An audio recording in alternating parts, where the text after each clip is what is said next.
హరే కృష్ణ. అందరికీ కూడా మన భాగవతామృతం కార్యక్రమానికి స్వాగతం అండి. సో కార్యక్రమం మొదలు పెట్టుకునే ముందు ప్రార్థనలు చేద్దాము. ఓం నమో భగవతే వాసుదేవాయ. ఓం నమో భగవతే వాసుదేవాయ.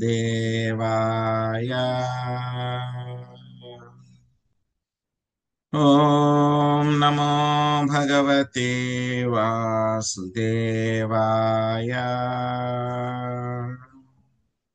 నారాయణం నమస్కృత్య నరం చైవ నరోత్తమం దేవీం సరస్వతిం వ్యాసం తదో జయముదీరయేత్. శృణ్వతాం స్వకదా కృష్ణ పుణ్యశ్రవణ కీర్తన హృదయంతస్థో హి అభద్రాణి విధునోతి సుహృత్సతాం. నష్టప్రాయేషు అభద్రేషు నిత్యం భాగవత సేవయా భగవతే ఉత్తమ శ్లోకే భక్తిర్భవతి నైష్ఠికే. ఓం అజ్ఞానతిమిరాంధస్య జ్ఞానాంజనాశలాకయా చక్షురున్మిళితం యేన తస్మై శ్రీ గురవే నమః. శ్రీచైతన్యమనోభీష్టం స్థాపితం యేన భూతలే స్వయం రూపా కదా మహ్యం దదాతి స్వపదాంతికం. వందేహం శ్రీగురో శ్రీయుతాపదకమలం శ్రీగురున్ వైష్ణవాంశ్చ శ్రీరూపం సాగ్రజాతం సహగణ రఘునాథాన్వితం త్వాం సజీవం సాద్వైతం సావధూతం పరిజనా సహితం కృష్ణ చైతన్య దేవం శ్రీరాధా కృష్ణ పాదాన్ సహగణ లలిత శ్రీ విశాఖాన్వితాంశ్చ. హే కృష్ణ కరుణా సింధో దీనబంధో జగత్పతే గోపేశా గోపికా కాంత రాధా కాంత నమోస్తుతే. తప్త కాంచన గౌరాంగి రాధే వృందావనేశ్వరి వృషభానుసుతే దేవి ప్రణమామి హరిప్రియే. వాంఛాకల్పతరుభ్యశ్చ కృపా సింధుభ్య ఏవ చ పతితానాం పావనేభ్యో వైష్ణవేభ్యో నమో నమః. జయ శ్రీ కృష్ణ చైతన్య ప్రభు నిత్యానంద శ్రీ అద్వైత గదాధర శ్రీవాసాది గౌర భక్త వృందా. హరే కృష్ణ కృష్ణ కృష్ణ హరే హరే హరే రామ రామ రామ హరే హరే.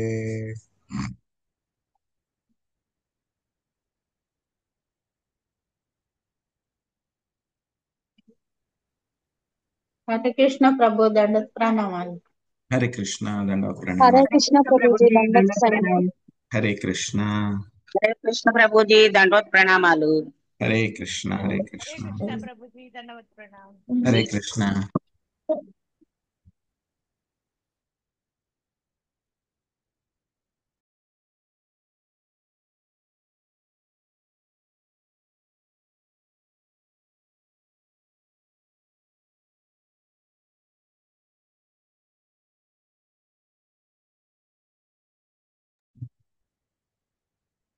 హరే కృష్ణ. సో ఈ రోజు మనము శ్రీమద్ భాగవతము అష్టమ స్కందము 5వ అధ్యాయము 23వ శ్లోకం నుంచి మనము నేర్చుకోవడానికి ప్రయత్నిద్దాము. అయం చ తస్య స్థితి పాలన క్షణ సత్వం జుషాణస్య భవాయ దేహినాం తస్వాద్రజామా శరణం జగద్గురుం స్వానం సనోధ్యాస్యతి సంసురప్రియః. లక్ష్మీ మాతాజీ లక్ష్మీ మాతాజీ మీరు అనువాదము తర్వాత భాష్యంలో 2 పారాగ్రాఫ్లు చదవండి. తర్వాత రాజేశ్వరి మాతాజీ మీరు తర్వాత ఎక్కడ దాకా మహదవకాశం ఇదే వరకు చదవండి. ఒసుగు చున్నది వరకు. తర్వాత మీరు ఒక్క నిమిషం. లక్ష్మీ మాతాజీ మీరు అనువాదము తర్వాత భాష్యంలో 1-2 పారాగ్రాఫ్లు, తర్వాత రాజేశ్వరి మాతాజీ మీరు 3-4 పారాగ్రాఫ్లు, తర్వాత శాంతి మాతాజీ మీరు హరే కృష్ణ మహామంత్రం దగ్గర నుంచి చివరి వరకు. హరే కృష్ణ ప్రభుజీ. చివరి వరకు ఆరంభమగుచున్నది వరకు చదవండి. ఆ తర్వాత అడపా శ్రీదేవి మాతాజీ మీరు దేహినోస్మిన్ దగ్గర నుంచి చివరి వరకు చదవండి. హరే కృష్ణ ప్రభుజీ. దండవత్ ప్రణామాలండి. దేహదారులకు జీవులయందు సత్వగుణమును ఉద్దీప్తం చేయుటకు ఇదే తగిన సమయము. భగవంతుని శాసనమును స్థాపించుటకే సత్వగుణము ఉద్దేశించబడినది. అట్టి శాసనము సృష్టి యొక్క అస్తిత్వమును కొనసాగింపగలదు కనుక దేవదేవుని ఆశ్రయించుటకు ఇది చక్కని సమయము. సహజముగానే కరుణామయుడు దేవతాప్రియుడు కనుక అతడు మనకు శుభమును కలుగజేయగలడు. భాష్యము. భౌతిక జగత్తు సత్వగుణము రజోగుణము తమోగుణము అనేది త్రిగుణములచే నడుపబడును. రజోగుణము ద్వారా భౌతికమైనదంతయు సృజింపబడును. సత్వగుణము ద్వారా అది అంతయు చక్కగా పోషింపబడును. ఇక సృష్టి అస్తవ్యస్తమైనప్పుడు తమోగుణము చే సమస్తము విలయము చెందును. ఈ శ్లోకమును బట్టి ప్రస్తుతము మనము ఉన్నట్టి కలియుగ పరిస్థితిని అవగతము చేసుకునవచ్చును. కలియుగారంభమున లేదా ఇంకొక విధముగా చెప్పవలనన్నచో ద్వాపర యుగాంతమున శ్రీకృష్ణుడు ఆవిర్భవించి తన ఆదేశములను గీతాజ్ఞాన రూపములో వసిగి ఉండెను. తనకే జీవులందరూ శరణుజచ్చవలెనని అతడు గీత యందు పలికెను. కాని కలియుగారంభము నుండి జనులు శ్రీకృష్ణుని పాదపద్మములను ఆశ్రయింపకుండిరి. అందువలన దాదాపు 5000 సంవత్సరముల తరువాత ఆ దేవదేవుడే తిరిగి చైతన్య మహాప్రభు రూపంలో అరుదించి శ్రీకృష్ణునికి శరణుజొచ్చి ఏ విధముగా పవిత్రులు కావచ్చునో ప్రపంచమంతటికి బోధించాను. హరికృష్ణ ప్రభుజీ. Thank you Prabhuji. హరికృష్ణ ప్రభు దండోత్ప్రణామం. శ్రీకృష్ణ పాదారవిందములకు శరణు జచ్చుట ఎనగా పూర్తిగా పవిత్రతను సాధించుటయని అర్థం. కనుకనే శ్రీకృష్ణుడు భగవద్గీత 18.66 నందున ఇట్లు పలికెను. సర్వధర్మాణం పరిత్యాజ్య మమేకం శరణం వ్రజ అహం త్వం సర్వ పాపేభ్యో మోక్షయిష్యామి మాం శుచః. సర్వ విధములైన ధర్మములను త్యజించి కేవలము నన్నే శరణు పొందుము. నిన్ను సమస్త పాపముల నుండి నేను ముక్తిని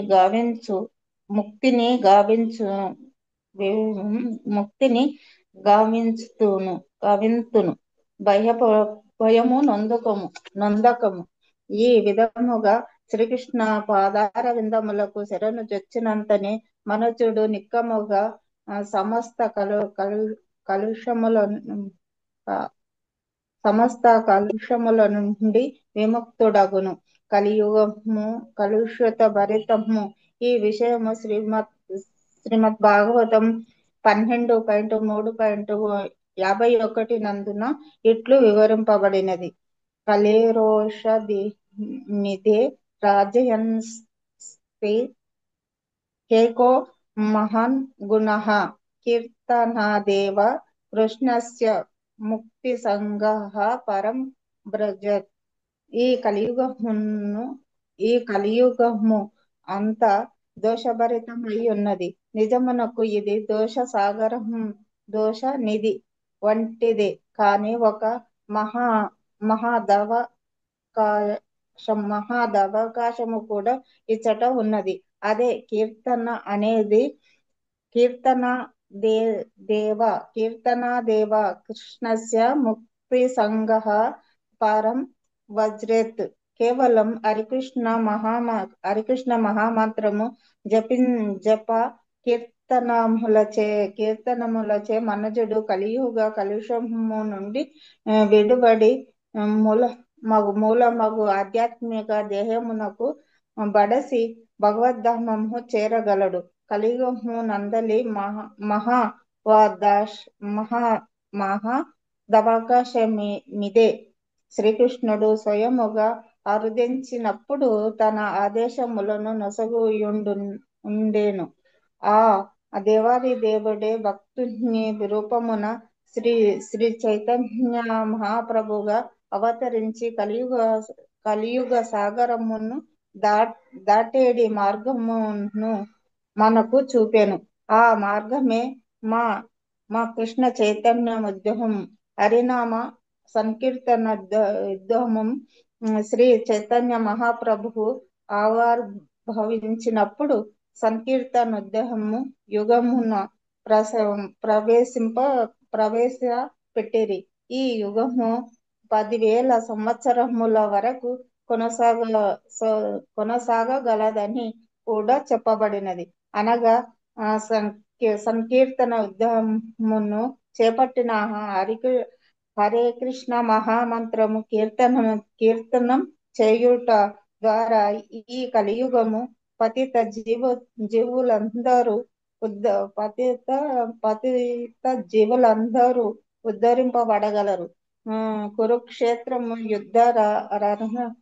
యుద్ధారంభమున భగవద్గీత నొసగబడిన ఆ ఆయుధము ముగిసిన తర్వాత కలియుగము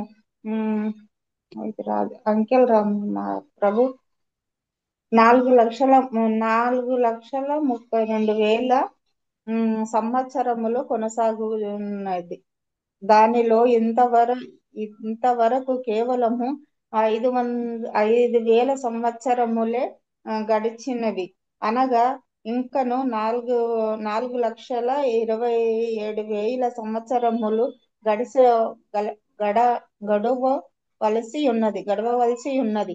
ఇట్టి 4,22,000 సంవత్సరములలో శ్రీ చైతన్య మహాప్రభు ఆవిష్కరించినట్టి దాదాపు 500 సంవత్సరముల క్రిందట జరిగినది.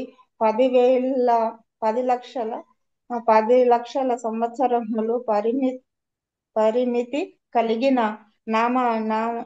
హరినామ సంకీర్తన యుద్ధము కలియుగ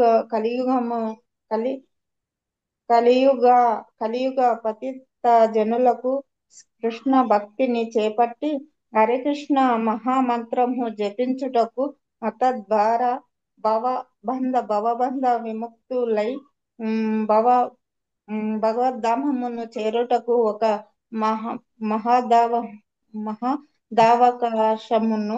మహాదావకాశమును నొసగుచున్నది. హరే కృష్ణ ప్రభు దండ. హరే కృష్ణ. హరే కృష్ణ మహామంత్ర జప కీర్తనలు సర్వదా శక్తివంతములే అయినను ఈ కలియుగములో విశేషముగా శక్తి పూర్ణములై ఉండును. కనుకనే పరీక్షన్ మహారాజునకు ఉపదేశము కావించినప్పుడు సుఖదేవ గోస్వామి ఈ హరే కృష్ణ మహామంత్ర జపమును నొక్కి చెప్పి ఉండేను.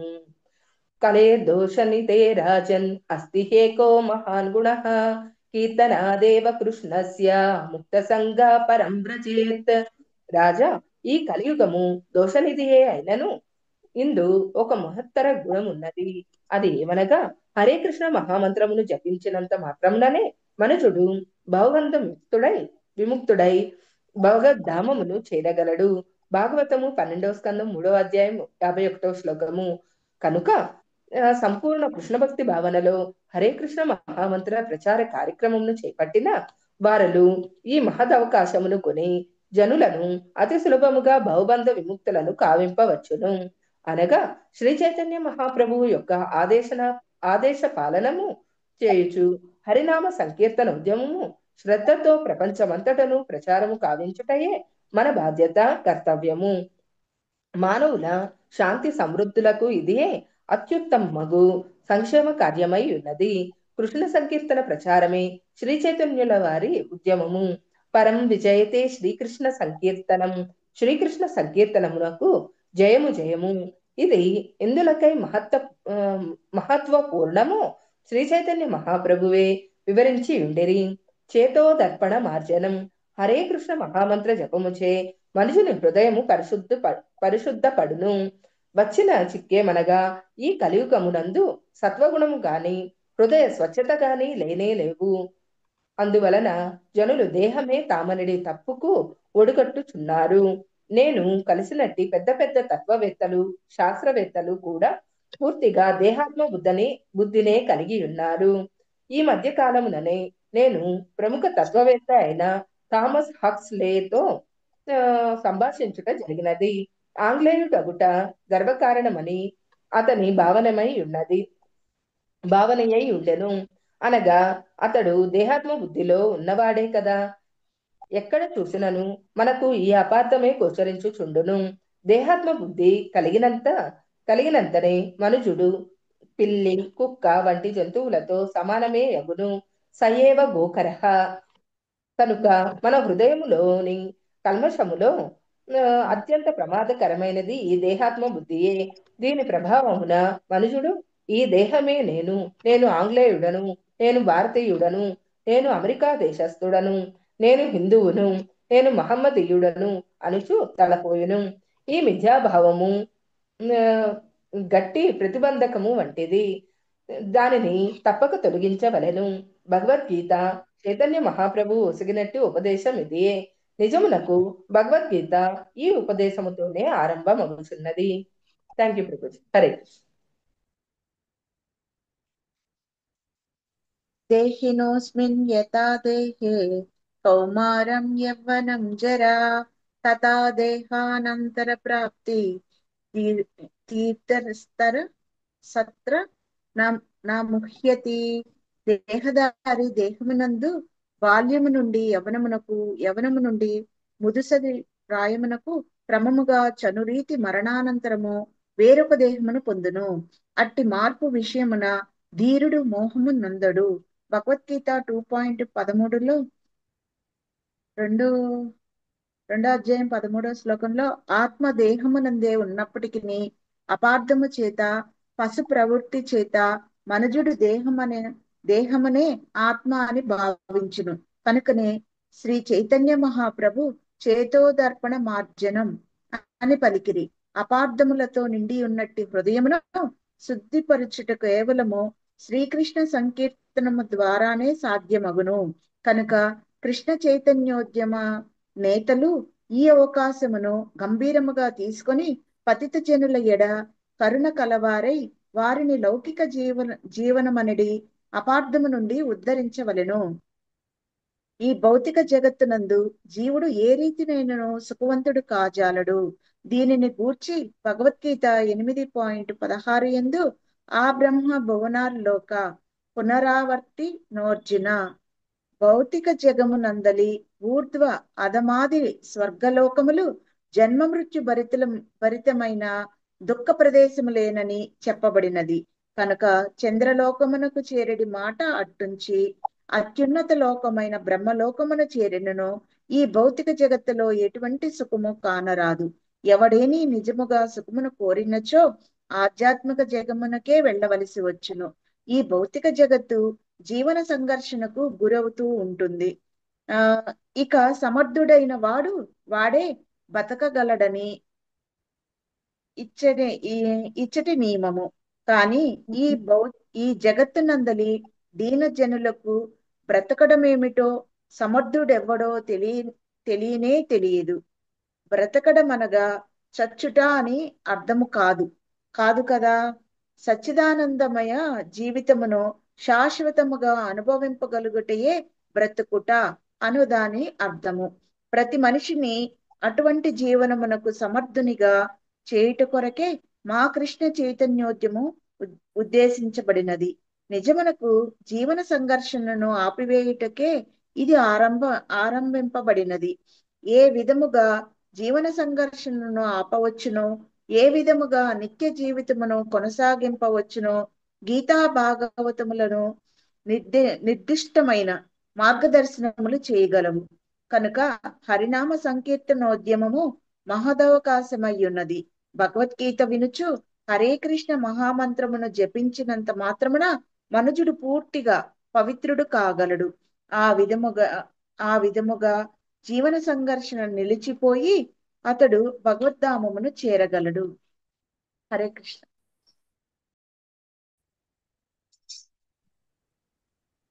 సో మనం ఇప్పుడు ఏ పోర్షన్ లో ఉన్నాము? సముద్ర మంథన లీల. ఈ లీల గురించి మనము చర్చించుకోబోతున్నాం అన్నమాట. సో ఎప్పుడైతే కనుక మన్వంతరాల గురించి సుఖదేవ గోస్వామి ఎక్స్ప్లెయిన్ చేస్తూ ఉన్నప్పుడు ఆయన ఏం చెప్పారు? 6వ మన్వంతరం. ఎవరు 6వ మన్వంతరం? ఏ మన్వంతరం పేరేంటండి? 6వ మన్వంతరం పేరు సాక్షుల చాక్షుష మన్వంతరం. మన్వంతరం. చాక్షుష మన్వంతరంలో ఏం జరిగింది అని అంటే కనుక అజిత అనేటువంటి ఆయన మన్వంతర అవతారం ఆయన. సో కాబట్టి ఆయన సమయంలో ఏం జరిగింది? ఈ యొక్క పాల సముద్రాన్ని ఆ మదించడము జరిగిందన్నమాట. సో ఆ మదించేటప్పుడు ఆయన పాల సముద్రాన్ని మదించాలి అని అంటే కనుక ఆ మందర పర్వతాన్ని తీసుకుని వచ్చారు. ఆ మందర పర్వతాన్ని తీసుకొచ్చినప్పుడు కింద ఆయన కూర్మ కింద ఉన్నారు. ఆ తర్వాత ఆ పైన కూడా మందర పర్వతాన్ని ఆయన సపోర్ట్ చేశారనమాట. యాక్చువల్గా మనం వచ్చేటువంటి లీలలో చూస్తాం అన్నమాట. ఈ దేవతలు దానవులు ఇద్దరూ కలిసి ఈ యొక్క క్షీరసాగర సముద్రాన్ని వాళ్ళు మదించారు, ఆ చిలికారు అనేటువంటిది మనం చూస్తాం. కానీ ఆ యొక్క యాక్టివిటీలో, ఆ లీలలో మొత్తం కర్త కర్మ క్రియ అంతా కూడా ఎవరు? ఆ నారాయణుడే అన్నమాట. సో ఏ విధంగా అది జరుగుతుంది? సో అదే సమయంలో ఏం చేస్తారు? మళ్ళీ హలాహలం కూడా వస్తుంది. ఆ హలహలాన్ని అంతా కూడా శివుడు ఏం చేస్తారు? దాన్ని స్వీకరిస్తారు. అది కూడా ఎలాగా? శ్రీకృష్ణ భగవానుడి యొక్క సేవ కింద దాన్ని స్వీకరిస్తారనమాట. సో ఈ లీలలన్నీ కూడా మనకి వస్తాయి, ఇప్పుడు త్వరలోనే చూస్తాం. సో ఇది ఎలా స్టార్ట్ అవుతుందంటే కనుక ఇప్పుడు 6వ మన్వంతరంలో క్షీరసాగర మదనం జరిగింది అని చెప్పిన తర్వాత వెంటనే పరీక్షిత్ మహారాజు చెప్పండి చెప్పండి క్షీరసాగర మదనం గురించి. ఎందుకంటే ఆయన ఇంతకు ముందే వినున్నారు క్షీరసాగర మదనం గురించి. అందుకని ఆయన ప్రశ్నలు వేస్తారు, 4 రకాలైనటువంటి ప్రశ్నలు అన్నమాట. సో ఏ విధంగా ఆయన క్షీర సముద్రాన్ని చిలకడం జరిగింది, మదించడం జరిగింది. ఆ తర్వాత ఎందుకు ఆయన ఆ కూర్మావతారాన్ని తీసుకుని మందర పర్వతాన్ని పైకి నిలబడేలాగా ఆయన చేశారు. ఆ తర్వాత దేవతలకి ఏ విధంగా అమృతం దొరికింది. ఆ తర్వాత ఇంకా క్షీరసాగర మదనం చేసినప్పుడు ఇంకా వాటిల్లోంచి ఆ యొక్క క్షీర సముద్రంలోంచి ఇంకా ఏమేం గొప్ప గొప్ప వస్తువులన్నీ కూడా బయటపడ్డాయి అని 4 రకాలైనటువంటి ప్రశ్నలు వేస్తారనమాట. సో అప్పుడు ఆ వృత్తాంతాన్ని సుఖదేవ గోస్వామి చెప్పడం మొదలు పెడతారనమాట. సో మనం చూసాం ఏ విధంగా అయితే కనుక దుర్వాస మునికి ఆయన ఒక దండ ఇస్తే కనుక ఆ దండని ఇంద్రుడు ఆ యొక్క ధనం ఉండడం మూలంగా గర్వంతో ఆ దండని ఐరావతానికి ఇస్తే, ఐరావతం తొండం మీద వేస్తే ఐరావతం దానికి తెలియదు కాబట్టి దాన్ని కిందకి వేసి తొక్కేసింది, కాళ్ళ కిందకి వేసి. సో దుర్వాస మునికి అసలే కోపం కదా. సో వెంటనే శపించారు దేవతలందరినీ కూడా, మీకు చాలా ఐశ్వర్యం అంటే గర్వం ఎక్కువైపోయింది కాబట్టి మీ ఐశ్వర్యం అంతా కూడా పోవాలి అని చెప్పి శపించేశారు. సో ఆ యొక్క శాపం మూలంగా ఏమైంది? ఇక రాక్షసులందరూ కూడా దండయాత్ర చేశారు. ఆ యొక్క దండయాత్ర చేసినప్పుడు ఏమైపోయింది? మొత్తం వాళ్ళు ఓడిపోయారు. ఇంకా ఆల్మోస్ట్ వాళ్ళు చనిపోయేంత స్థాయికి వచ్చేసారు అనమాట దేవతలందరూ కూడా. సో అప్పుడు వీళ్ళందరూ కూడా బ్రహ్మగారి దగ్గరికి వెళ్ళారు. ఇక్కడ చాలా క్లియర్ గా ఉంది. సో ఇక్కడ సుమేరు పర్వతానికి మనం చదువుకున్నాం 5వ స్కందంలో. సుమేరు పర్వతానికి మధ్యలో గంగ పడుతుంది. గంగ పడిన తర్వాత మొత్తం 4 వైపులకి కూడా నీళ్లు వెళ్తాయి అని చెప్పి మనం చెప్పుకున్నాం. జంబూ ద్వీపం మధ్యలో మేరు పర్వతం ఉంటుంది. సో దాంట్లో మధ్యలో బ్రహ్మగారిది ఒక కాటేజ్ ఉంటుంది అనమాట. సో అక్కడికి వెళ్ళి బ్రహ్మగారిని కలిశారు అని చెప్పి ఇక్కడ క్లియర్ గా చెప్తున్నారు, సుమేరు పర్వతం పైన అనమాట. సో బ్రహ్మగారి దేవతలందరినీ కూడా చూసి, అయ్యో మీకు ఈ విధంగా జరిగిందా, ఇంతలా జరిగిందా అని చెప్పి ఆయన బాధపడి, సో ఆయన ఏమంటారు? మొత్తం మీరు విష్ణు యొక్క ఆశ్రయం తీసుకోండి, విష్ణు యొక్క ఆశ్రయం తీసుకోండి అని చెప్పి చెప్తారు. సో ఆయన కూడా విష్ణు యొక్క ఆశ్రయం తీసుకుంటారు. మనందరం కూడా విష్ణు యొక్క ఆశ్రయం తీసుకుందాము అని చెప్పేసి అందరినీ కూడా ఆయన క్షీరసాగరం దగ్గర తీసుకుని వెళ్తారు. దానికన్నా ముందు ప్రార్థనలన్నీ కూడా చేస్తారనమాట. సో ఏ విధంగా ప్రార్థనలు చేస్తారు అనేటువంటివి మనం చూస్తూ ఉన్నాం అనమాట. సో ప్రస్తుతం ఉన్నటువంటి 23వ శ్లోకంలో ఏం చెప్తున్నారు ఆయన? ప్రస్తుతం ఉన్నటువంటి సమయం ఏదైతే ఉందో అది అందరినీ కూడా 3 రకాలైనటువంటి సృష్టి స్థితి లయము. సో స్థితి అంటే ఏమిటి? పోషించబడము. సో పోషించబడడానికి ఏముండాలి? సత్వగుణం ఉండాలి. సృష్టి చేయడానికి ఏముండాలి? రజోగుణం ఉండాలి. ఆ తర్వాత నాశనం చేయడానికి తమో గుణం ఉండాలి ప్రామినెంట్ గా. సో ప్రస్తుతం ఏమిటి? మనకి ఈ యొక్క పోషించడం అనేటువంటి స్థాయిలో ఉన్నాం కాబట్టి సత్వగుణం మెండుగా ఉండాలి అని చెప్పి చెప్తున్నారు అనమాట. కాబట్టి మనం ఏం చేయాలి? ఆ యొక్క దేవదేవుడైనటువంటి శ్రీకృష్ణ భగవానుణ్ణి ఆశ్రయించాలి. ఆయన కరుణామయుడు, దేవతాప్రియుడు కాబట్టి మీకు శుభాన్ని కలుగజేస్తారు అని చెప్పేసి చెప్తున్నారు. ఇక్కడ సురప్రియ అనేటువంటి పదం చాలా ముఖ్యమైనటువంటిది అన్నమాట. సో ప్రభుపాదులు గారు భాష్యంలో చాలా క్లియర్ గా చెప్తున్నారు, మనం అందరం కూడా ఎందుచేత ఆ విష్ణువు కృష్ణుడి యొక్క ఆశ్రయం తీసుకోవాలి అనేటువంటి విషయాలు మనకి చెప్తున్నారు అన్నమాట. సో అదే చైతన్య మహాప్రభు కూడా ఏం చెప్పారనేటువంటిది చెప్తున్నారు మనకి. సో భగవద్గీతలో చివరిగా అర్జునుడి ద్వారా మనందరికీ ఇచ్చినటువంటి ఇన్స్ట్రక్షన్, ఆదేశం ఏమిటి? సర్వధర్మాన్ పరిత్యజ్య మామేకం శరణం వ్రజ అహం త్వాం సర్వ పాపేభ్యో మోక్షయిష్యామి మా శుచః. ఆయన ఏం చెప్తున్నారు? మొత్తం అన్ని రకాలైనటువంటి ధర్మాలను అన్నింటినీ కూడా వదిలిపెట్టేసి నన్ను శరణు తీసుకో. మరి నేను శరణు తీసుకున్న తర్వాత మళ్ళీ మా పరిస్థితి ఏమిటి? ఏమన్నా భయపడాలా అంటే కనుక లేదు.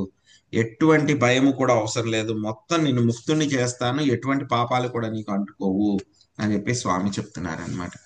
కానీ శ్రీకృష్ణ భగవానుడు చెప్పినా సరే కలియుగం ప్రారంభంలో ఎవరు కూడా, కలియుగం మొదలైన తర్వాత మళ్ళీ డిగ్రేడ్ అయిపోవడం మొదలుపెట్టింది. ఎవరు కూడా భక్తిని, ఆయన ఇచ్చినటువంటి ఆదేశాన్ని ఎవరు కూడా తీసుకోవట్లేదు సరిగ్గా. అందుకని చెప్పి మళ్ళీ శ్రీకృష్ణ భగవానుడే 5000 సంవత్సరాల తర్వాత మళ్ళీ చైతన్య మహాప్రభు కింద శ్రీమతి రాధారాణి యొక్క మూడ్ సేవ ఏ విధంగా చేయాలి అనేటువంటి భావనని తీసుకుని, ఆవిడ యొక్క రంగును కూడా తీసుకుని చైతన్య మహాప్రభు రావడం జరిగిందనమాట. సో శ్రీమద్ భాగవతంలో మనకు వస్తుంది, వచ్చే స్కందంలో 12వ స్కందంలో అసలు కలియుగంలో ఏం జరగబోతుంది భవిష్యత్తులో, సో ఏం జరగబోతుంది, ఎవరెవరు రాజులు వస్తారు, ఏమేమి జరుగుతాయి, ఏ రాజులు ఏ విధంగా బిహేవ్ చేస్తారు అనేటువంటి విషయాలన్నీ కూడా సుఖదేవ గోస్వామి చెప్పేస్తారు పరీక్షిత్ మహారాజ్కి. సో అప్పుడు చెప్పినప్పుడు ఇంకా కలియుగం గురించి చెప్తారనమాట. కలియుగం గురించి చెప్పినప్పుడు కలియుగంలో అన్ని కూడా షార్ట్ గానే ఉంటాయి అని చెప్పి ఏం చెప్తారు ఒక శ్లోకంలో మనకి, కలిర్దోష నిదే రాజన్ అస్తి హ్యేకో మహాన్ గుణ కీర్తనాదేవ కృష్ణస్య ముక్త సంగ పరం రజేత్. కలియుగంలో అన్ని కూడా డ్రాబ్యాక్సే, అన్ని కూడా చెత్త లక్షణాలే, ఒక్కటి కూడా మంచిది ఏమీ లేదు. కానీ ఏంటంటే కనుక ఒకే ఒక మంచి లక్షణం ఉంది. అన్ని చెడ్డ లక్షణాలే కానీ ఒకే ఒక మంచి లక్షణం ఉంది. ఏంటది? కీర్తనాదేవ కృష్ణస్య ముక్త సంగ పరం రజేత్. కేవలం శ్రీకృష్ణ భగవానుడి యొక్క దివ్య నామాలని సంకీర్తన యజ్ఞం ద్వారా కీర్తించడం మూలంగా జీవుడు ఏమవుతాడు? ఈ యొక్క భౌతిక ప్రపంచం నుంచి, ఈ యొక్క కల్మషాల నుంచి విడిపడి భగవద్ధామాన్ని చాలా తేలికగా చేరుకోగలడు అని చెప్తున్నారు. సో ప్రస్తుతం మనం ఉన్నటువంటి సమయం ఏమిటి అంటే కనుక ఏమంటారు? యుగ సంధి తర్వాత ఏం చెప్తారు? ఇప్పుడు మనం కలి సంధ్యలో ఉన్నాం అన్నమాట. అంటే ప్రస్తుతం మనం ఎక్కడున్నాం? జస్ట్ కలియుగం ఇప్పుడే స్టార్ట్ అవబోతుంది అంతే. మనం అనుకుంటున్నాం అమ్మో మొదలైపోయింది కలియుగం. మనం ఇంకా స్టార్టింగ్ లో ఉన్నాం. మొత్తం 4,32,000 సంవత్సరాల్లో కేవలం 10,000 సంవత్సరాలు మాత్రమే, 5,000 సంవత్సరాలు మాత్రమే అయింది ఇప్పటికి. ఇంకా 4,27,000 సంవత్సరాలు ఉంది. సో 500 సంవత్సరాల క్రితం శ్రీ చైతన్య మహాప్రభు ఆవిర్భవించడం జరిగింది. సో అప్పటి నుంచి అంటే 5,500 సంవత్సరాలు అయిపోయింది. అంటే ఇంకా ఇంచుమించు ఒక 9,500 సంవత్సరాలు ఏమిటి? గోల్డెన్ పీరియడ్ అన్నమాట. ఈ యొక్క కలి సంధ్యలో ఏమిటి? సువర్ణ అధ్యాయం, సువర్ణమైనటువంటి విషయం ఏమిటి? ఆ యొక్క సమయంలో ఎవరైతే కనుక చైతన్య మహాప్రభు ఇచ్చినటువంటి యొక్క సంకీర్తనోద్యమంలో పాల్గొని శ్రీకృష్ణుడి యొక్క దివ్య నామాల్ని కీర్తిస్తూ అనేక ఆశ్రయం తీసుకుంటారో వాళ్ళందరూ కూడా ఏమవుతారు? భగవద్ధామానికి వెళ్ళిపోతారు. ఇది కేవలం ఒక 10,000 సంవత్సరాలు మాత్రమే. ఆ తర్వాత మళ్ళీ ఏమైపోతుంది? 10,000 సంవత్సరాల తర్వాత మళ్ళీ యొక్క ఏమీ ఉండదు. మళ్ళీ నామము యొక్క నామం ఎఫెక్ట్ ఉంటుంది కానీ చేసేవాళ్ళు కానీ చేసే అవకాశాలు ఏవి కూడా ఉండవు అన్నమాట. సో ప్రభుపాద్ గారు అందుకే చెప్తున్నారు, ఏం చెప్తున్నారు? సో ఇటువంటి సువర్ణ అవకాశము మేమందరికీ కూడా ఇస్తున్నాం కాబట్టి అందరూ కూడా ఈ యొక్క అవకాశాలని ఉపయోగించుకోండి. దేహాత్మ భావనలో ఉండకండి. దేహాత్మ భావనలో ఉంటే ఏంటి? జంతువులతో సమానము. సయేవ గోఖరా. సో కాబట్టి యొక్క దేహాత్మ భావనను వదిలిపెట్టి సంకీర్తనోద్యమంలో పాల్గొని భగవంతుని యొక్క దివ్య నామాల్ని అందరికీ కూడా మీరు ప్రచారం చేయండి. సో మనము ఎక్కడికి వెళ్ళినా సరే ఈ యొక్క భౌతిక ప్రపంచంలో ఆ బ్రహ్మ భువనార్లోక పునరావర్తినోర్జున మాముపైత్యంతు కౌంతేయ పునర్జన్మ న విద్యతే. మొత్తం బ్రహ్మలోకం నుంచి కింద ఉన్నటువంటి పాతాళ లోకం వరకు 14 లోకాల్లో ఎక్కడికి వెళ్ళినా సరే ఏమైపోతుంది, జన్మ మృత్యు జరా వ్యాధులు ఉంటాయి. సో కాబట్టి దీనికోసం పాకులాడకుండా దీని నుంచి ఎలా బయటపడాలి అనేటువంటి విషయాన్ని మీరు పొందవచ్చు ఎలాగా ఇక సంకీర్తనోద్యమంలో పాల్గొనడం మూలంగా. సో మనం ఏం చేయాలి, భగవద్గీతను వినాలి, హరే కృష్ణ మహామంత్రం జపించాలి. మనము చేయకూడనటువంటివి 4 రకాలైనటువంటి వ్యసనాల నుంచి దూరంగా ఉండాలి. ఒకటి చేయాల్సినది ఏమిటి, భగవంతుడి యొక్క దివ్య నామాల్ని మనం కీర్తిస్తే కనుక చాలా తేలిగ్గా మనం dancing back to God head, నృత్యం చేస్తూ మనము వైకుంఠానికి వెళ్ళిపోవచ్చు అన్నమాట. అప్పుడు మళ్ళీ సుఖదేవ్ గోస్వామి ఏం చెప్తున్నారు చూద్దాం. ఇత్యాభాష్య సురాన్వేద సహా దైవైరరిందమా అజితస్యా పదం సాక్ష్యా జగ్గామా తమసం పరం. సుబ్రహ్మణ్య ప్రభుజీ మీరు అనువాదము తర్వాత భాష్యంలో మొదటి పారాగ్రాఫ్ చదవండి. తర్వాత సుభారత్నం మాతాజీ మీరు భాష్యంలో 2వ పారాగ్రాఫ్ చదవండి. శాంతకుమారి మాతాజీ భాష్యంలో 3వ పారాగ్రాఫ్. హరే కృష్ణ ప్రభుజీ. పరీక్షిన్ మహారాజా శత్రుదమన బ్రహ్మదేవుడు ఈ రీతిగా దేవతలో పలికిన తర్వాత వారందరూ కూడి దేవదేవుని స్థానమునకు వెడలేను. భౌతిక జగత్తునకు పరమైనట్టి ఆ పదము క్షీరసాగరమందలి శ్వేతదీపమున కలదు. పరీక్షిన్ మహారాజు ఇచ్చుట అరిష్టమ శత్రువులందరినీ అణచువాడు అని సంబోధించబడినాడు. మనకు దేహము బయటచే కాక దేహము లోపలను కామము, క్రోధము, లోభము వంటి శత్రువులు ఉన్నారు. పరీక్షిన్ మహారాజు తన రాజకీయ జీవితమునందు శత్రువులందరూ అణిచివేసి ఉండెను. 1 రోజులలో మరణింపగలడను వార్తను వినినంతనే యవ్వనవంతుడైనను అతడు శీఘ్రమే రాజ్యమును విడిచిపెట్టెను. ఈ కారణముననే అతడు ప్రత్యేకముగా అరిందముడని సంబోధింపబడెను. కామ క్రోధ లోభాది అంతఃశత్రువుల ఆదేశములను అతడు పట్టించుకొనలేదు. తనను శపించినట్టి మునిబాలునిపై అతడు ఎంత మాత్రము క్రోధము చూపలేదు. పైగా ఆ శాపమును స్వీకరించి సుఖదేవ గోస్వామి సాంగత్యములో మరణమునకు సన్నద్ధుడయ్యెను. మరణము అనివార్యమైనది. మృత్యువేగమును ఎవడును దాటజాలడు. కనుకనే పరీక్షిత్తు జీవించి ఉన్నప్పుడే శ్రీమద్ భాగవతము పూర్తిగా వినగోరెను. అందువలన అతడు ఇచ్చట అరిందమునిగా సంబోధింపబడినాడు. హరే కృష్ణ ప్రభుజీ. హరే కృష్ణ. గడిచిన శ్లోకమందలి సురప్రియ అను పదము కూడా ప్రధానమైనది. దేవదేవుడగు శ్రీకృష్ణుడు సమదర్శి అయినను తన భక్తుల ఎడ ప్రత్యేకముగా మృగ్గుచూపుయుండును. ఏ భజంతి తుమాం భక్త్యా మయ్యా తేష చాప్యహం. దేవతలందరూ భక్తులే. ఈ జగత్తులో 2 రకములుగా జనులుందురు. ఒక రకము వారు దేవతలనబడగా ఇంకొక రకము వారు అసురులని పిలువబడుదురు. దీనిని గూర్చి పద్మపురాణం ఇట్లు చెప్పుచున్నది. దౌభూత స్వర్గ లోకేస్మిన్ దైవ ఆసురా ఏవచ విష్ణు భక్త స్మృతో దైవ ఆసురస్తద్విపర్యః. కృష్ణ భక్తుడు ఎవడైనను దేవత అనియే పిలువబడును. కానీ ఇతరులు దేవీ దేవతలను భక్తులైనప్పటికీ అసురులనియే పిలువబడుదురు. ఉదాహరణకు రావణుడు గొప్ప శివభక్తుడు అయినను అతడు అసురుడనియే వర్ణింపబడినవాడు. అదే విధముగా హిరణ్యకశిపుడు బ్రహ్మదేవునికి గొప్ప భక్తుడైనప్పటికీ అసురుడే అయినాడు. అనగా విష్ణు భక్తుడే సురనబడును. శ్రీకృష్ణ భగవానుడు తన భక్తుల ఎడ అతి ప్రసన్నుడై ఉండును. వారు సర్వోచ్చమగు భక్తియుత సేవా స్థితిలో లేనప్పటికీ అతడు వారి పట్ల ప్రియమును కలిగి ఉండును. భక్తి యోగము యొక్క నిమ్న స్థితిలో ఉన్నప్పటికీ మనుజుడు దివ్యాత్ముడే అయి ఉండును. ఆ విధముగా అతడు తన భక్తిని కొనసాగించినచో దేవత లేదా సురుడు అనబడును. భక్తుడు ఆ రీతిగా కొనసాగినచో శ్రీకృష్ణుడు అతని ఎడ సదా ప్రసన్నుడై ఉండి భగవద్ధామమును సులభంగా చేరుటకు సమస్తోపదేశములను ఒసగగలడు. హరే కృష్ణ. హరే కృష్ణ ప్రభు. ఈ భౌతిక జగత్తులో ఉన్నట్టు క్షీరసాగరం నందరి భగవద్గీతమును అజితస్య పదం ఊచి స్థీర విశ్వనాథ చక్రవర్తి ఠాగూరుడు పదం క్షీరోదధిస్థ శ్వేతద్వీపం తమసహ ప్రకృతి పరమని పలికిరి. క్షీరసాగరమందరి శ్వేతదీపము దివ్యమైనది. ఈ భౌతిక జగత్తుతో దానికి ఇట్టి సంబంధం లేదు. గవర్నరు ఇతర ప్రభుత్వ ముఖ్యాధికారులు నివసించుటకు విశ్రాంతి భవనం ఉండవచ్చును గాని ఎట్టి భవనము సామాన్యము ఇల్లు కాదు. అదే విధంగా క్షీరసాగరం అందరి శతదీపము ఈ భౌతిక జగత్తు నుండి ఉన్నప్పటికీ పరమపదమైన దివ్యమై అన్నది.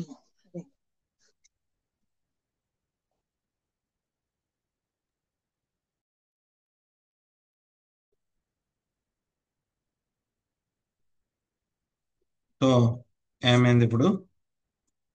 దేవతలందరూ కూడాను ఆ విధంగా ప్రార్థించిన తర్వాత ఈ సమస్యని నేనైతే కనుక పరిష్కరించలేను, ఎందుకంటే మీకు అందరికీ కూడా ఇప్పుడు చాలా యొక్క దారిద్ర్యం అనేటువంటిది వచ్చేసింది, కాబట్టి నేను మీ సమస్యలను నేను తీర్చలేను. కాబట్టి మనం ఏం చేయాలి? విష్ణు యొక్క ఆశ్రయం తీసుకోవాలి అని చెప్పేసి అప్పుడు దేవతలను అందరినీ కూడా తీసుకుని ఆయన ఎక్కడికి వెళ్ళారు?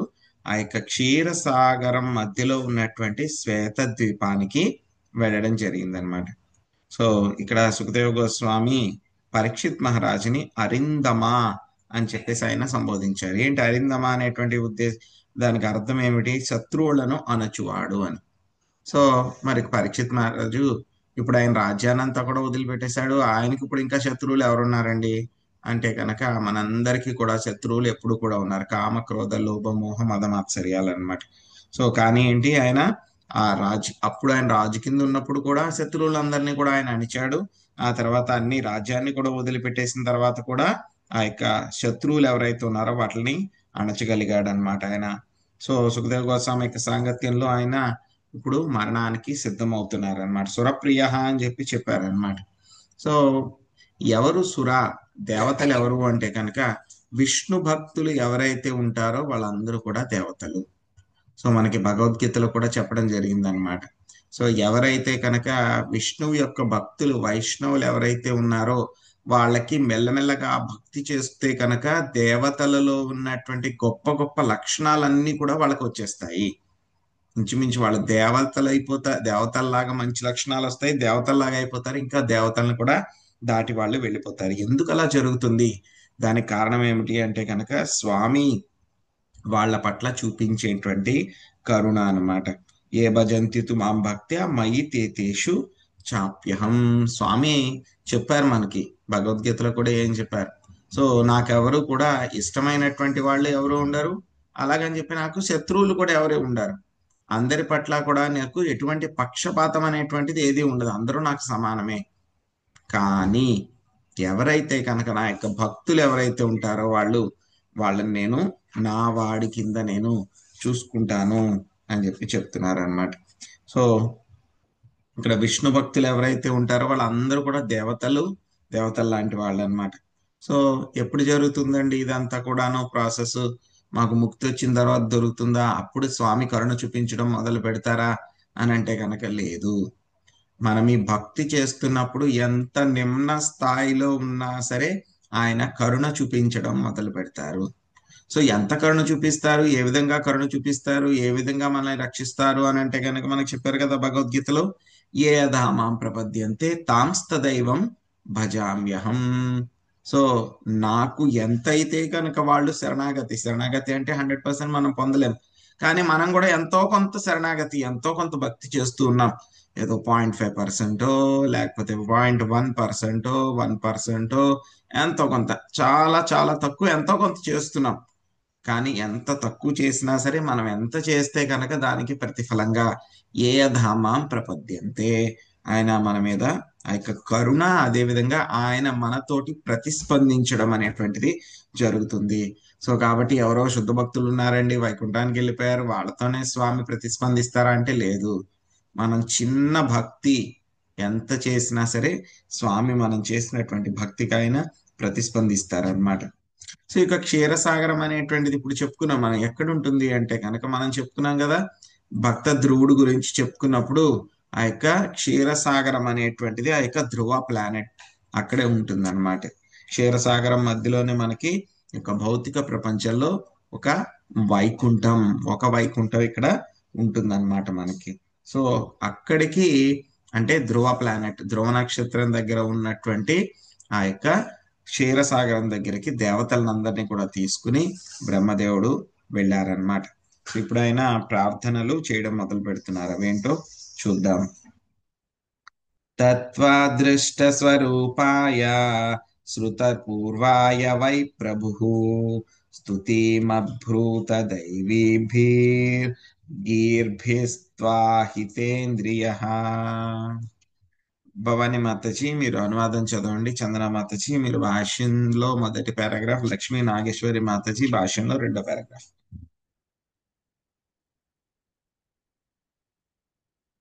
హరే కృష్ణ ప్రభుజీ. బ్రహ్మదేవుడు మున్నెన్నడూ దేవదేవుని గాంచుకున్నను అచట శ్వేతద్వీపము చెంత అతనిని స్తుతింపసాగెను. భగవంతుని గూర్చి వేదముల ద్వారా ఎరిగియున్నందున బ్రహ్మ మనస్సును ఏకాగ్రమనర్చి వేద లిఖితములు లేదా వేదామోదితములు నైన స్తోత్రములతో దేవదేవుని స్తుతించెను. హరే కృష్ణ. హరే కృష్ణ ప్రభుజీ, దండవత్ ప్రణామాలు. శ్రీల ప్రభుపాదుల వారి భాషను శ్రీల ప్రభుపాదుల వారికి జై. బ్రహ్మాది దేవతలు శ్వేతదీపం నందరి దేవదేవుని చూచుటకు వెళ్ళినప్పుడు అతని ప్రత్యక్షంగా చూచజాలదనియు కానీ భగవంతుడు వారి ప్రార్థనలు విని అవసరమైన కార్యములు చేపట్టి ననియు చెప్పబడినది. దీనిని మనము పలు సందర్భంలో గాంచి ఉన్నాము. ఇచట శృతపూర్వాయ అను పదం ప్రధానమైనది.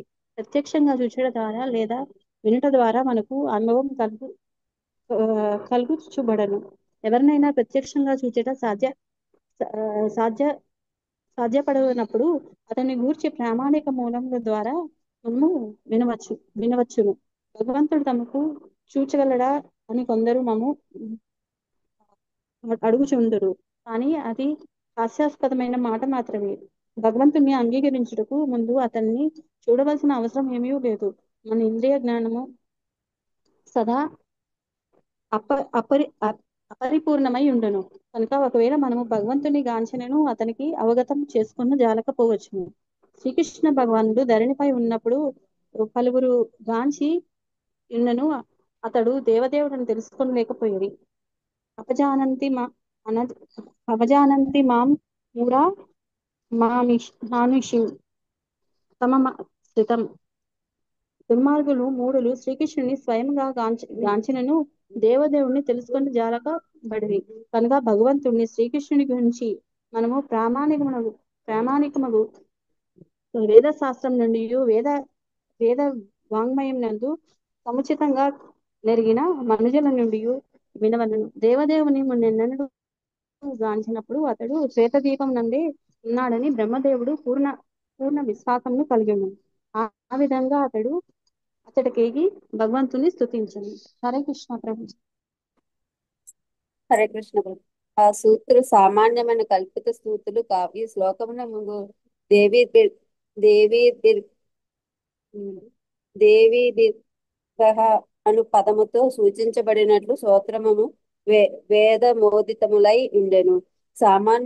సామాన్యకులైన భక్తులు ఆమోదింపని లేదా పాడని కీర్తనలను మా కృష్ణ చైతన్యోత్సవమున మేము అంత మాత్రము అంగీకరింపము. సినిమా పాటలను గుడిలో పాడుటకు అసలే అంగీకరింపము. సాధారణముగా 2 కీర్తనలను మేము ఎల్లప్పుడూ పాడుచుందుము. శ్రీకృష్ణ చైతన్య ప్రభు నిత్యానంద శ్రీ అద్వైత గదాధర శ్రీవాసాది గౌర భక్త బృంద అనున్నది ఒకటి. ఇది ప్రామాణికమైన కీర్తన. చైతన్య చరితామృతమునందు సదా పేర్కొనబడేది ఈ ఆచార్యులందరి చేత ఆమోదించబడినది.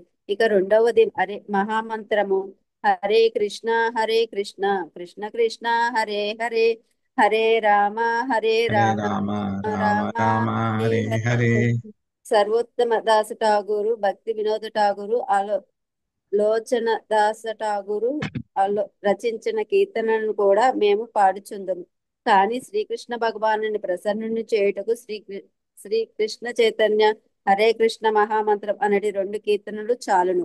అప్పుడు భగవంతుని చూడకపోయినను పర్వాలేదు. భగవంతుని గాంచుటైనది అతనిని ప్రామాణిక సారసత్వము ద్వారా గాని మహనీయుల ప్రామాణిక హక్కుల ద్వారా గాని కీర్తించుట ఎంతటి ముఖ్యమైన విషయము కాదు. హరే కృష్ణ. హరే కృష్ణ. సో బ్రహ్మదేవుడు అక్కడికి వెళ్ళారు. సో వెళ్ళిన తర్వాత ఆయన ప్రార్థనలు చేయడం మొదలు పెడుతున్నారు అన్నమాట. సో శతద్వీపానికి వెళ్ళి ప్రార్థిస్తూ ఉన్నారు. సో ఆయన చేసినటువంటి ప్రార్థనలు ఏ విధంగా చేస్తున్నారు అని అంటే కనుక, బ్రహ్మదేవుడు చేసిన ప్రార్థనలు వేదాలలో చెప్పబడినటువంటి విషయాలు ఏవైతే ఉన్నాయో, వేద జ్ఞానం ఏదైతే ఉందో, వేద వాంగ్మయం ఏదైతే ఉందో, వేద సారస్వతం ఏదైతే ఉందో దానికి అనుగుణంగా మాత్రమే ఆయన ప్రార్థనలు చేస్తున్నారు. ఆయనకి ఇచ్చినట్లు ఏదో మానసిక కల్పనల ద్వారా కానీ వేరే రకంగా ఆయనకి తోచినట్లు కానీ ఇష్టం వచ్చినట్లు ఆయన చెప్పట్లేదు. ఇక్కడ చాలా క్లియర్ గా చెప్పారు. వేద లిఖితములు లేదా వేదామోదితములు అయిన స్తోత్రములతో ఆయన దేవదేవుని స్తుతించాను. సో వేదాల్లో ఏదైతే చెప్పారో దాని ప్రకారమే ఆయన స్తుతించారు. ఎలాగా మళ్ళీ ఆయన యొక్క మనస్సును కేంద్రీకరించి స్తుతించడం జరిగిందనమాట. సో ఇదే విధంగా మనకి ఎప్పుడైతే కనుక చూస్తాం మనం శ్రీకృష్ణ భగవానుడి యొక్క ఆవిర్భావానికి ముందు కూడా బ్రహ్మదేవుడు మిగతా దేవతలు భూదేవి వాళ్ళందరినీ కూడా వెంట పెట్టుకొని వెళ్ళి శ్వేతద్వీపం దగ్గర ఇదే విధంగా ఆయన ప్రార్థనలు చేస్తారనమాట. అప్పుడు స్వామి చెప్తారు, వాళ్ళకి ఇన్స్ట్రక్షన్ ఇస్తారు, భూమి యొక్క భారాన్ని తగ్గించడానికి నేను అవతరిస్తూ ఉన్నాను కాబట్టి సో మీ దేవతలందరూ కూడా మీరు ఆ యొక్క యదువంశంలో కానీ లేకపోతే కనుక బృందావనంలో కానీ మీరందరూ కూడా ఏం చేయమన్నారు, జన్మ తీసుకోండి అని చెప్పారు దేవతలందరికీ కూడా. సో అదే విధంగా దేవతా స్త్రీలు దేవతలు అందరూ కూడా ఆ విధంగా జన్మ తీసుకోవడం జరిగింది. ఆ తర్వాత స్వామి వచ్చారు. అదే విధంగా స్వామి వచ్చినప్పుడు ఆయనతో పాటు నిత్య పార్షదులు వైకుంఠ లోకాల నుంచి కొంతమంది వచ్చారు. సో అదే విధంగా ఇక్కడ పెర్ఫెక్షన్ అయినటువంటి వాళ్ళు కొంతమంది ఎవరైతే ఉన్నారో వాళ్ళు కూడా వచ్చారు. సో ఆ విధంగా మొత్తం స్వామి ఆ లీలలంతా కూడా చేసి మళ్ళీ లీలలు అయిపోయిన తర్వాత మనం చూస్తాం శ్రీమద్ భాగవతంలో 11వ స్కందంలో చివరిలో వస్తుంది అనమాట.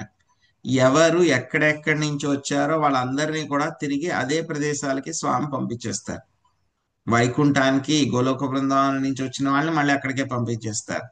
సో ఆ తర్వాత ఎవరైతే కనుక దేవతల లోకాల నుంచి వచ్చిన వాళ్ళని దేవతల్ని మళ్ళీ వాళ్ళ దేవతల దగ్గరికి పంపించేస్తారు దేవతా లోకాలకి. సో ఎవరైతే కనుక ట్రైనింగ్ తీసుకున్నారో వాళ్ళందరినీ కూడా ఏం చేస్తారు, వాళ్ళని కూడా అప్రెంటిస్ ట్రైనింగ్ పూర్తయిన తర్వాత వాళ్ళని కూడా వైకుంఠానికి పంపించేస్తారు. కొంతమందిని మాత్రం ఆయన ఇక్కడ ఉండమని చెప్తారు. ఎవరిని ఉండమని చెప్తారు ఆయన? ఉద్ధవుణ్ణి ప్రభుజీ. ఇంకెవరినైనా చెప్పారా ఉండమని? ఆయన నిత్య పార్షదుల్ని ఇక్కడ ఉండమంటారేమో. సో ఉద్ధవుణ్ణి మాత్రమే ఉండమని చెప్తారన్నమాట ఇక్కడ. సో ఉద్ధవుణ్ణి ఉండమంటారు. సో ఉద్ధవుణ్ణి ఉండమంటే కనుక ఆయన తట్టుకోలేక వెళ్ళిపో నువ్వు బద్రికాశ్రమానికి వెళ్ళి చెప్పినా సరే ఆయన తట్టుకోలేక మళ్ళీ వెనక్కి వచ్చేస్తారు. అప్పుడు మళ్ళీ ఆయనకి ఉద్ధవ్ గీత అంతా కూడా చెప్తారు. సో చెప్పిన తర్వాత మళ్ళీ అప్పుడు ఉద్ధవుని మళ్ళీ పంపించిన తర్వాత ఉద్ధవుడు మళ్ళీ ఎక్కడికి వెళ్తారు, బద్రికాశ్రమంలో వెళ్ళి నరనారాయణ ఋషుల యొక్క సాంగత్యంలో ఆయన ఉండటం జరుగుతుంది. సో ఈ రోజు కూడా ఉద్ధవుడు కలియుగం అంతా కూడా ఆయన అక్కడే ఉన్నారు, బద్రికాశ్రమంలోనే ఆయన ఉన్నారనమాట ఉద్ధవుడు. సో హిమాలయాల్లో బద్రికాశ్రమంలో ఆయన ఉన్నారు. వ్యాసదేవుడు కూడా అక్కడే ఉన్నారనమాట. సో ఇక్కడ ఏం చెప్తున్నారు మనకి అంటే కనుక, సో మనం ఏదైనా సరే కీర్తనలు చేశాము ప్రార్థనలు చేశాము అని అంటే కనుక ఎలా ఉండాలి అవి? ఒకటి మనకి వేదాల్లో చెప్పబడినటువంటి ఏవైతే కనుక వాంగ్మయం ఉందో దానికి అనుగుణంగా ఉండాలి.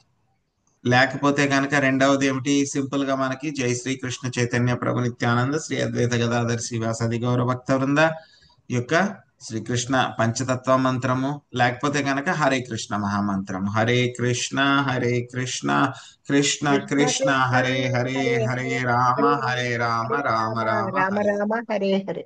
లేకపోతే ఏం చేయాలి, మనకి శ్రీమద్ భాగవతంలోను మనకి ఎంతో గొప్ప గొప్ప భక్తులందరూ కూడా స్వామిని ఎంతో మంది స్తుతించారనమాట. కుంతిదేవి ప్రార్థనలు, భీష్మ స్తుతి, అదే విధంగా గజేంద్ర మోక్ష ప్రేయర్స్ మనం కొన్ని రోజుల కింద నేర్చుకున్నాం మనం. సో అలాగే ఎవరైతే గొప్ప గొప్ప భక్తులు ప్రార్థనలు చేశారో అవి మనం పాడవచ్చు. గోపి గీత్, ఏవైతే కనుక గోపికలు శ్రీకృష్ణుని వాళ్ళు కీర్తన చేశారు, ప్రార్థించారు, అవి వీటిని పాడవచ్చు. ఆ తర్వాత ఏంటి, మన యొక్క గురు పరంపరలో ఉన్నటువంటి గురువులు ఏవైతే కనుక వాళ్ళు కూడా చాలా చక్కటి చక్కటి శ్లోకాలన్నీ కూడా ఇచ్చారన్నమాట. ఇంకా నరోత్తమ్ దాస్ ఠాకూర్ కానీ, భక్తి వినోద్ ఠాకూర్ కానీ, లోచన్ దాస్ ఠాకూర్ కానీ, సో మిగతా గురువులందరూ కూడా చాలా చక్కని కీర్తనలన్నీ కూడా ఇచ్చారు. ఇంకా నరోత్తమ్ దాస్ ఠాకూర్ కీర్తనలు, భక్తి వినోద్ ఠాకూర్ కీర్తనలు అంటే అవి ఏంటంటే కనుక చాలా అత్యున్నతం అన్నమాట. సో నరోత్తమ్ దాస్ ఠాకూర్ కీర్తనలు మనం చూస్తాం, ఆ యొక్క స్తోత్రావళి బుక్ లో ఆ యొక్క కీర్తన దాని కింద ఉన్నటువంటి అర్థం చదివితే కనుక ఒక్కొక్కసారి మనకి ఆహా ఇంత భక్తి ఉందా, ఈ స్థాయికి వెళ్ళాలా అని చెప్పని అనిపిస్తూ ఉంటుంది. సో ప్రతిరోజు కూడా ఇస్కాన్ మందిరాల్లో కూడా స్వామిని పడుకోబెట్టేటప్పుడు ఏం చెప్తారు, ఏం పాట పాడతారు, ఎవరికైనా గుర్తుందా? గీత గోవిందం. పూరిలో వేణుగీత్ ప్రభుజీ, వేణుగీత్. రాధాకృష్ణ ప్రాణమోరా అండి. రాధాకృష్ణ ప్రాణమోరా జుగల కిషోర. అవును, రాధాకృష్ణ ప్రాణమోరా జుగళ కిషోర. సో ఎంత బాగుంటుందంటే గనక నరోత్తమ్ దాస్ ఠాకూర్ రాశారనమాట ఆ యొక్క పాటని. సో ఎంత మాధుర్యంగా ఉంటుందంటే కనుక కరెక్ట్ గా మనం అబ్జార్బ్ అయితే కనుక ఆయన నిజంగానే గోలోక బృందావనంలో వాళ్ళిద్దరిని కూడా కూర్చోబెట్టి ఆ ఉయ్యాలు ఊపుతున్నారు. సో వాళ్ళందరికీ కూడా ఆయన ఏం చేస్తున్నారు, ఆ యొక్క తాంబూలం అందిస్తున్నారు, వాళ్ళకి వింజాచామరలు చేస్తున్నారు. అక్కడ లలితా సఖి, విశాఖ సఖి అందరూ కూడా ఉన్నారు. వాళ్ళ యొక్క పర్మిషన్ తీసుకుని నేను సేవ చేస్తాను వాళ్ళందరికీ కూడాను. సో అయినా సరే నా యొక్క ఐడెంటిటీ ఏమిటి, ఆ లలితా సఖి, విశాఖ సఖి పక్కన వాళ్ళు చెప్పినట్టు సేవ చేసినా సరే నా యొక్క ఐడెంటిటీ ఏమిటి, నేను శ్రీకృష్ణ చైతన్య మహాప్రభు యొక్క దాసానుదాస దాసుడని అని చెప్పి చెప్తుంటారు. ఆ మూడులో ఆయన ఏం చేస్తారు, ఆ విధంగా ప్రార్థన చేశారు అన్నమాట. సో అటువంటి ప్రార్థనలన్నీ కూడా గొప్ప భక్తులు చేసినటువంటి ప్రార్థనలు కాబట్టి శ్రీకృష్ణుడికి ఆ ప్రార్థనలన్నీ కూడా ఇష్టం చాలా. సో మనం కూడా అదే ప్రార్థనలు మళ్ళీ మనం పాడామనుకోండి, ఏమవుతుంది, ఆహా నా భక్తుడు పాడిన ప్రార్థనలు, నా యొక్క ఇష్టమైన భక్తుడు పాడిన ప్రార్థనలు మళ్ళీ రిపీట్ చేస్తున్నాడు వీడు, అంటే కనుక వీడు కూడా కరుణ చూపించాలి, వీడు కూడా నావాడే అని చెప్పి స్వామి అనుకుంటారనమాట. సో అదే విషయాన్ని మనకి ఇక్కడ శ్రీల ప్రభుపాదుల వారు కూడా చెప్తున్నారనమాట. సినిమా పాటలు పాడడము వేరే లేకపోతే ఇష్టం వచ్చినటువంటి వాళ్ళు ఏదో రాసినటువంటివి ఇవి పాడడం కాదనమాట. సో మనకి ఏమిటి, వేదాల్లో చెప్పబడినవి, భాగవతంలో ఇవ్వబడినవి, లేకపోతే హరికృష్ణ మహామంత్రము, పంచతత్వ మంత్రం కానీ, లేకపోతే కనుక మన గురువులు ఇచ్చినటువంటివి, చైతన్య గురువులు ఇచ్చినటువంటి ప్రార్థనలు, భక్తి వినోద్ ఠాకూర్ కానీ, నరోత్తమ్ దాస్ ఠాకూర్ కానీ, శ్రీల ప్రభుపాద్ గారు ఇచ్చినటువంటివి కానీ, సో వీటిని మనం తీసుకుని వీటిని పాడాలి. అంతేగాని మిగతావన్నీ కూడా అప్రమాణికాలు ఏవైతే ఉన్నాయో వాటిని మనం పాడకూడదు. ఎందుకంటే బ్రహ్మదేవుడు కూడా ఏం చేస్తున్నారు ఇక్కడ, ప్రామాణికమైనటువంటి వేద వాంగ్మయంలో చెప్పబడినటువంటి దాని ప్రకారమే ఆయన కీర్తన చేస్తూ ఉన్నారనమాట. ఇప్పుడు బ్రహ్మదేవుడు ఏ విధంగా కీర్తనలు చేస్తున్నారు అనేటువంటిది మొదలు పెడతారు మనకి. సో 26 నుంచి 50 వరకు కూడా బ్రహ్మదేవుడి యొక్క ప్రార్థనలే ఉంటాయి మనకి. సో అవేంటో మనం చూద్దాం. అవిక్రియం సత్యమనంతమాద్యం గుహాశయం నిష్కలమాప్రతర్క్యం మనోగ్రయాణం వచసా నిరుక్తం నమామహే దేవవరం వరేణ్యం. రాధమ్మ మాతాజీ మీరు అనువాదం చదవండి. మహాలక్ష్మి మాతాజీ మీరు భాష్యం మొదటి పారాగ్రాఫ్ చదవండి. లక్ష్మీ శ్రీనివాసుల మాతాజీ అనే జదేకం దగ్గర నుంచి మీరు మయా తదం ఇదం సర్వం ఆ శ్లోకం వరకు చదవండి. తర్వాత నాగం సునీత మాతాజీ సమస్త జగత్తు దగ్గర నుంచి మీరు పరాశ శక్తి వివిధ శ్రీవతే వరకు చదవండి. తర్వాత పార్వతీ మాతాజీ మీరు బ్రహ్మదేవుడి దగ్గర నుంచి చివరి వరకు చదవండి.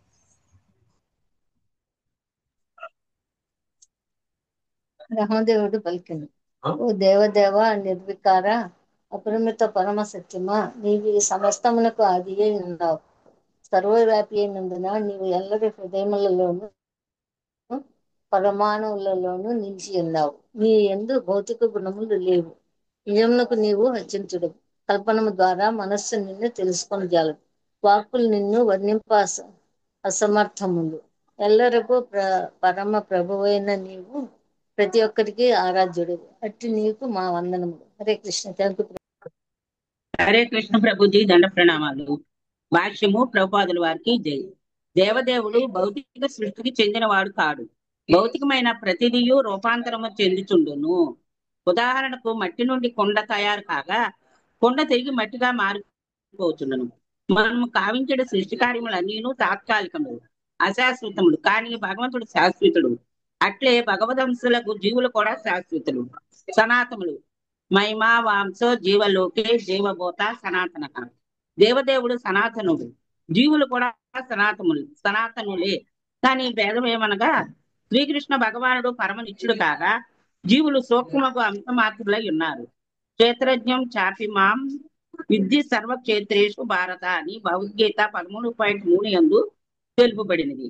భగవానుడు జీవులు నిత్యులైనను సామాన్య జీవుల వలె కాక భగవానుడు సర్వవ్యాపి విభువు అనంతుడు అయ్యున్నాడు.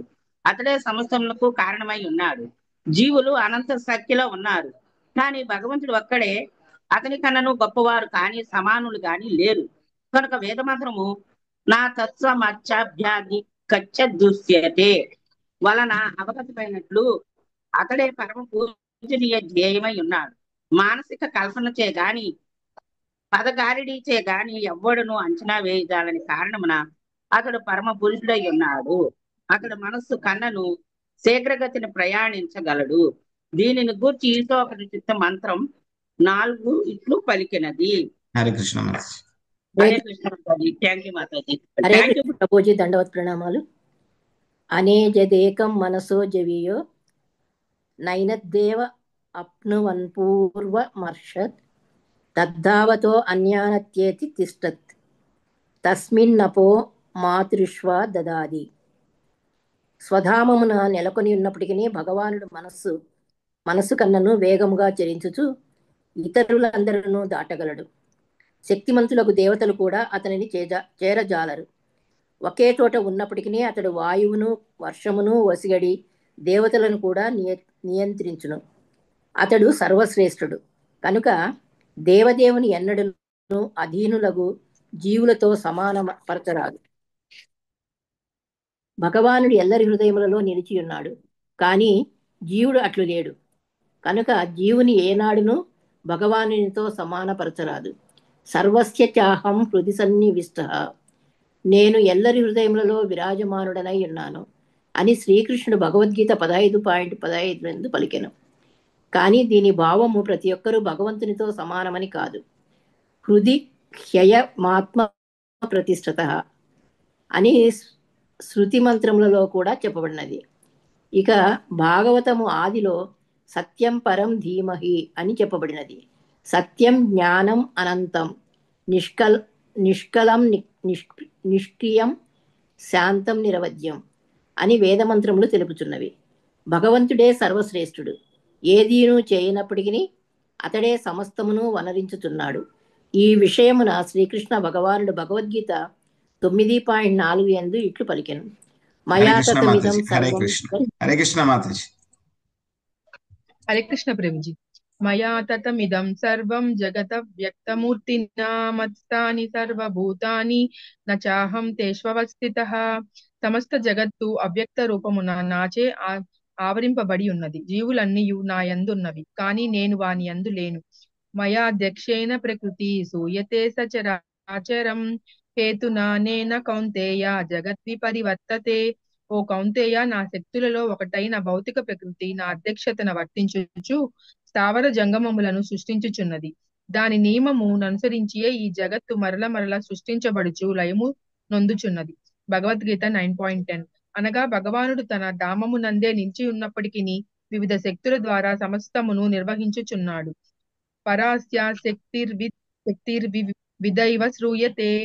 హరే కృష్ణ మాతాజీ. హరే కృష్ణ. బ్రహ్మదేవుడు పలికిన ఈ శ్లోకములో అన్ని వేద మంత్రములు లేదా శృతి మంత్రములు ఇమిడి ఉన్నవి.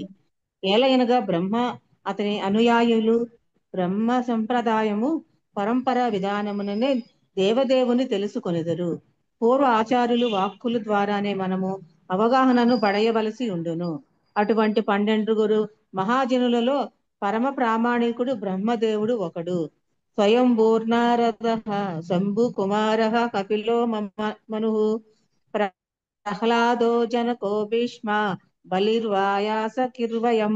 భాగవతము 6.3.20 మేము బ్రహ్మదేవుని శిష్య పరంపరకు చెందిన వారమై ఉన్నాము కనుక మాది బ్రహ్మ సంప్రదాయం అని తెలియబడుచున్నది. దేవదేవుని తెలుసుకొనుటకు దేవతలు బ్రహ్మను అనుసరించినట్లుగా ఆ భగవంతుని తెలుసుకొనుటకు మనము కూడా పరంపరలోని ప్రామాణికులను అనుసరింపవలసి ఉండును. హరే కృష్ణ ప్రభుజీ, ధన్యవాదాలు. హరే కృష్ణ. సో బ్రహ్మదేవుడు ఆయన ప్రార్థన చేయడం మొదలు పెడుతున్నారు. చాలా చక్కగా ఆయన ప్రార్థన చేస్తున్నారు. ముందుగా ఏమన్నారు ఆయన? అవిక్రియం. అవిక్రియం అంటే కనుక ఆయనకి మార్పు అనేటువంటిది ఏది ఉండదు. సో మనం ఎలాంటి వాళ్ళం? విక్రియం. సో చిన్నప్పటి నుంచి కూడా ఏమవుతుంది, మన శరీరం మార్పు చెందుతూనే ఉంది. మార్పు లేనటువంటి సమయం ఎప్పుడు కూడా లేనేలేదు. ఎప్పుడు కూడా మన శరీరంలో మార్పులు ఏదోటి మార్పులు జరుగుతున్నాయి. అవేంటి? ఇర్రివర్సిబుల్, మళ్ళీ వెనక్కి వెళ్ళవు. సో జుట్టు తెల్లబడింది అనుకోండి, అది మళ్ళీ నల్లగా అవుతుందా? ఇంకా ఛాన్స్ లేదు. జుట్టు ఊడిపోయింది అనుకోండి, అది మళ్ళీ వస్తుందా? మళ్ళీను ఏదో ట్రాన్స్ప్లాంట్ చేసి టెంపరీగా పెట్టుకుంటున్నారు. అది పెట్టుడు జుట్టు, అది ఎన్నాళ్ళు ఉంటుందో భగవంతుడు తెలియాలి. మళ్ళీ వస్తుందా? అది జుట్టు పోతే ఇంక రాదు. ఎక్కడైనా మనం చిన్నప్పుడు వెళ్తున్నప్పుడు ఎక్కడో చోట దెబ్బ తగిలింది మనకి. దెబ్బ తగిలినప్పుడు ఏదో కట్టు వస్తుంది, లేకపోతే కుట్లు వేస్తారు, లేకపోతే చేతి మీద ఏదో గీసుకుంటుంది. సో అది మళ్ళీ పోతుందా మనకి? అది ఆ కుట్లు వేసింది జీవితాంతం అలాగే ఉండిపోతుంది శరీరం మీద. ఆ గాయం మానిపోతుంది, కానీ ఏమవుతుందో ఆ ఘాటు ఏదైతే ఉంటుందో అది అలాగే ఉండిపోతుంది. సో అంటే ఏమిటి? మన శరీరం ఎప్పుడు కూడా మార్పు చెందుతుంది. సో కౌమారం నుంచి యవ్వనం నుంచి వృద్ధాప్యం, సో వృద్ధాప్యం నుంచి మళ్ళీ మరణం, ఇవన్నీ కూడా మార్పు చెందుతున్నాడు. కానీ ఆయనకి ఏమిటి? ఆయన ఎప్పుడు కూడా అవిక్రియం. ఆయనకి ఎటువంటి మార్పు అనేటువంటిది ఉండదు. తర్వాత ఏమిటి? ఆయన సత్యం. సత్యం అంటే ట్రూత్, పరమ సత్యము ఆయనే. సో నిజం ఎక్కడైనా ఉంది అంటే కనుక అది ఆయనే అన్నమాట. సో ఆ తర్వాత ఇంకేం చెప్తున్నారు ఇక్కడ? అనంతం. అనంతం అంటే కనుక మనం తెలుసు, ఇన్ఫినిటీ. లెక్కల్లో తెలుసుకున్నాం. ఇన్ఫినిటివ్ అంటే కనుక ఎంత? అది ఎంత నెంబర్ అంటే కనుక ఎవరు చెప్పలేరు దాన్ని, ఇన్ఫినిటీ. సో అటువంటిది అనంతం. ఆ తర్వాత ఏమిటి? ఒరిజినల్. ఆయన ఏమన్నా డూప్లికేటా? కాదు, ఆయనే ఒరిజినల్ అన్నమాట. ఎక్కడుంటాడు ఆయన? మొత్తము గుహాశయం. గుహాశయం అంటే కనుక అందరి హృదయాల్లో కూడా ఆయన ఉన్నారు. సర్వస్య చాహం హృది సన్నివిష్టో మత్త స్మృతిర్జ్ఞానమపోహనం చ వేదైశ్చ సర్వైరహమేవ వేద్యో వేదాంతకృత్ వేద విదేవచహం. సో అందరి హృదయాల్లో కూడా ఆయన పరమాత్మ కింద ఉన్నారు. మరి ఆయన ఎలాగ చూడగలుగుతాము, ఎలాగ డిస్క్రైబ్ చేయగలుగుతాము అంటే కనుక ఆయన మాటల ద్వారా కానీ, లేకపోతే కనుక పదాల యొక్క గారడీ ద్వారా కానీ, లేకపోతే కనుక మన యొక్క మానసిక కల్పనల ద్వారా కానీ, మన యొక్క తెలివితేటల ద్వారా కానీ, మనసు ఆలోచించినటువంటి మనసు ఎంత వేగంగా ప్రయాణం చేస్తుందో అంత వేగంతో ప్రయాణం చేసినా సరే ఆయన మనము చేరుకోలేము, పట్టుకోలేము. సో ఎగ్జాంపుల్ ఏమిటి? మనం కృష్ణలీలలో తెలుసుకున్నాం. మనం ఎలా తెలుసుకున్నాం? మనం ఆయన ఎవరు కూడా పట్టుకోలేరని చెప్పి తెలుసుకున్నాం. ఎలాగా? కాల యవ్వన ఆయన పట్టుకోవడానికి ప్రయత్నించాడు. 18వసారి ఆయన ఏం చేశాడు? ఆ యొక్క ద్వారకా నుంచి మధుర నుంచి ఆయన బయటకు నడుచుకుంటూ వచ్చేసాడు. సో ఆయన పట్టేసుకుందామని అనుకున్నాడు కాల యవ్వన. ఇదిగో ఇక్కడే ఉన్నాడు ఆయన, జస్ట్ నా చెయ్య పెడుతున్నాను నేను, ఇంకొంచెం కొంచెం ముందుకెళ్తే కనుక ఆయన దొరికేస్తాడు అని అనుకుంటున్నాడు ఆయన. అలాగని చెప్పేసి ఎక్కడి నుంచి? మధుర నుంచి గుజరాత్ వరకు రణచోడుపుర అని చెప్పేసి ఒక ప్లేస్ ఉంటుంది అనమాట గుజరాత్ లో. సో అక్కడ ఆయనది ఒక టెంపుల్ కూడా ఉంటుంది, రణచోర్. ఆయన యుద్ధం నుంచి పారిపోయారు కదా, అందుకని ఆయన రణచోర్. ఆ ఊరి పేరే ఏమైపోయింది? రణచోర్పుర అయిపోయింది. అది గుజరాత్ లో ఒక పేరు. సో మధుర నుంచి గుజరాత్ దాకా అలా పరిగెత్తుకుంటూ వెళ్ళాడు. ఎవరు? కాల ఇవ్వండు పట్టుకోవాలని చెప్పేసి. దొరికాడు ఆయనకి, దొరికేస్తున్నాడు. ఇంకేముంది, ఇది ఇక్కడ దొరికేశాడు అన్నట్టు అనుకుంటున్నాడు, కానీ దొరకలేదన్నమాట. సో దొరికేశాడు అని అనుకుంటున్నాడు, దొరకలేదు. సో అలాగా మనం మనసు వేగంతో సమానంగా పరిగెత్తినా సరే, అంత వేగంగా వెళ్ళినా సరే మనం ఆయన్ని పట్టుకోలేము. అందుకే మనకి ఈశోపనిషత్తులో కూడా చెప్పారన్నమాట. సో ఎంత మనసు కన్నా వేగంగా ప్రయాణించినా సరే మనం ఆయన్ని దాటలేము. శక్తిమంతులైనటువంటి దేవతలు కూడా ఆయన్ని చేరుకోలేరు. అతడు మొత్తం అందరినీ కూడా నియంత్రిస్తూ ఉన్నాడు, సర్వశ్రేష్ఠుడు అని చెప్పి చెప్తున్నారు. అదేవిధంగా ఆయన ఎక్కడ ఉన్నారు అంటే కనుక అందరి హృదయాల్లో కూడా ఉన్నారు. అందరి హృదయాల్లో కాకుండా ప్రతి అణువులోను, పరమాణువులోను, ప్రతి చోట కూడా ఆయన ఉన్నారు. అన్ని చోట్ల ఉన్నంత మాత్రాన ఆయనకి ఏమైనా భౌతిక పరమైన గుణాలు ఏవైనా ఉన్నాయా?